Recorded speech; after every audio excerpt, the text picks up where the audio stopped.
Ako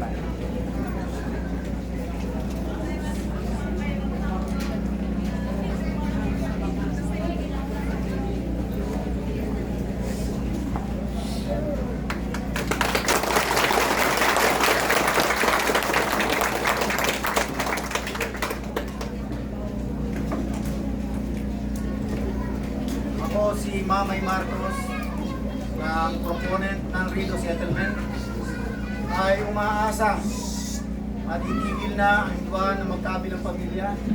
At ako ay umaasang ito ay magiging tulay tungo sa tunay na kapayapaan.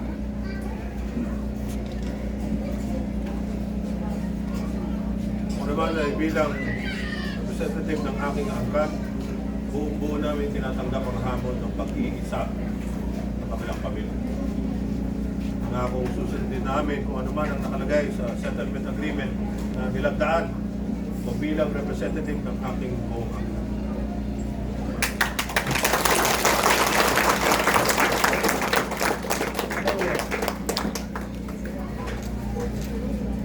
Kat, okay ba?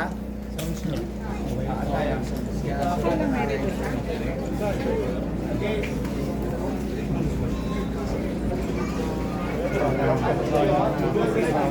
Kanina? Quiet po tayo dyan, yung mga bata po. Maraming salamat. Sa control na lang po ng mga bata. Wala po Tayo.